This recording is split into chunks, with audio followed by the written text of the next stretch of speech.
Liam, a week of training, which must be nice. How's it all been going this week?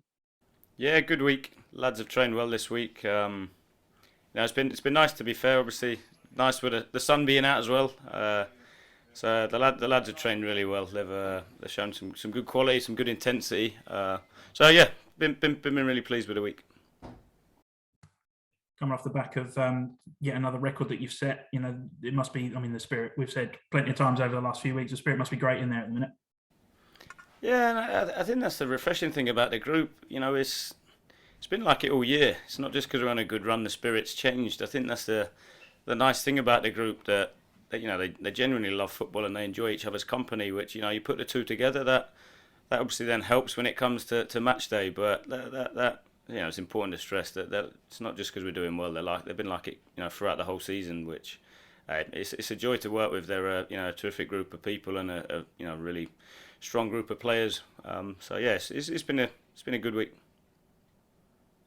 Feels like we speak about one of your players' standout performances quite a lot, but Scott Twine being nominated for Player of the Year, that's a huge honour, isn't it? Yeah, no, definitely, and thoroughly deserved. He's been terrific. When the numbers speak for themselves, but what a lot of people don't see numbers on is how hard he works. That's off the pitch as well. He's here doing extra gym work in the evenings. He does his clips consistently. And then obviously when it comes to game day, how hard he works out of possession and that. When we talk around obviously the goal contributions, there's such a big emphasis when we talk around the defensive side being difficult to beat, clean sheets. That starts with our front line, which he's a part of. So he's been terrific, and he rightly deserves all the plaudits he gets. I imagine there's quite a few of your players you reckon you could have possibly got into onto that shortlist. Yeah, look, there's been so many strong performers this year, and like you said, I've always said it's hard to single people out, but obviously Twiney being one. But when you look around it, there's so many other players that have performed at such a high, consistent level, and I think that's the thing. Sometimes when you look at it, it's so important to have that throughout the team, consistency in people turning up, and minimum 7 out of 10 every week gives you the platform then to be competitive in games and to potentially get results. So yeah, so many of the lads have been so strong this season.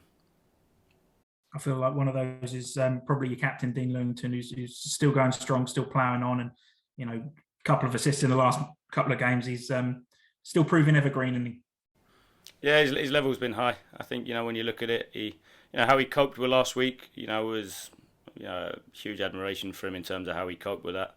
And again, I think that just shows what he brings to the group. That calming presence, the experience he's got. How to conduct himself in those situations. He's been terrific. And then you then add his football level and his quality. Defensively and what he does on the ball. He's been so important for us this season. And yeah, he's another one that has been terrific to work with. Easter fixtures are usually the ones that fans sort of like to single out and think, oh, we're going to have a great bank holiday weekend of football. It's not quite fallen for you that this time around. Obviously, playing Saturday and Tuesday, is that keeping a regular schedule? Is that helping you, or is it a little bit of a disappointment that you're not having the enjoyment of the Easter fixtures? I think it's felt like just a normal week, to be honest. It hasn't felt any different just because of Easter. I think it was almost like you half forget that there's games today because we've got a normal work day for us. So it allowed us to keep consistency. It's come in, keep the same routine that we've trained on a Saturday week. So we've been able to keep that consistency, and hopefully it just allows us to seamlessly flow into the next game. Does that mean you're not sticking your feet up and having a couple of beers watching the games come in this afternoon then? I watch the games. I'm not sure about sticking my feet up and having a beer, to be totally honest. But yeah, no, I'll be watching them again. We have work to do that we need to do. Still to prep for tomorrow, get ready for Tuesday, etc. So there's it's a normal working day for us. Bank holidays and holidays don't often exist in football. So for me, it's you kind of get in the used to the routine. If you come in, it's a normal working day. But obviously, we'll keep be good to watch some other games and get up to speed on some of the big games that we've still got coming up.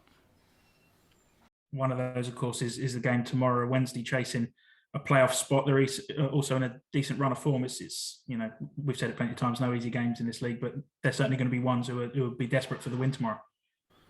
Yeah, no, you look at it. It's a big club, big history, big fan base, etc. Obviously, But at the same point, we have to take confidence from where we're at. We're on a good run where the lads are playing some terrific stuff, and I think the big thing is that we have to go into the game with the same mindset, the same approach, the same attitude, the same behaviours that I bang on about every week, because that allows you to perform. If you don't get them bits right, the tactics are irrelevant. So we have to take confidence from the run that we've been on, and take that into the game tomorrow, and make sure that ultimately it's about doing the very best we can to get the outcome we want. With that same approach, then, does that mean you probably won't be looking at the scores from Wigan and Rotherham, who are kicking off earlier than you tomorrow? No, I'll probably watch the games just because if there's games on TV, why would you not? So I think I'll watch them. You know what I mean? But again, I think everything comes back to us. If you spend too much time looking at other teams' results and this, that, and the other, then you take potentially take your eye off the most important thing, which is what we do. We have to make sure that we perform to the best that we can tomorrow night, and then go again after that, and that's it. We obviously you watch the games, and I'm a football fan ultimately as well. I love the sport, so any opportunity to watch football matches, I'll be doing it. The game up at Hillsborough, I think the last time your side lost away from home, it was one of those that felt like a back against the walls kind of performance towards the end. And we talk an awful lot about learning experiences. I imagine that was one that was pinned up on your wall for quite a while. Yeah, I think it was a huge learning experience for the group. I think going away, good crowd they got behind them. I thought I remember the game. I actually watched it this week. The first half we played some good stuff. Twine had a really good chance. And there was not a lot in it first half. And then obviously scoring early second half. It changed us a little bit, but I think we've come such a long way since then. I think that's the important bit to remember. We've really progressed and developed as a team. And part of that will be taking the experience from that game. Obviously to concede the two late goals like we did, it was emotionally it hurts a lot more conceding that the goals late on and then the types of goals. But I think we did, like I said, we didn't get down after it. It was a case of what do we take to make us better from it, and it was definitely an experience that I feel has allowed us to progress as a group. Finally, we've seen some decent away followings from your supporters in the last couple of weeks, and we're going to get another one on Tuesday night. But tomorrow, Wednesday, you're going to be bringing an awful lot. It's going to make a great cauldron atmosphere in Stadium MK. No, definitely, and the fans were terrific last week. Like I say, in a difficult one away at AFC last week, the fans were terrific, and that's we've 2 home games left, before the the league season finishes. So hopefully the fans turn out in their numbers and really get behind and support the team.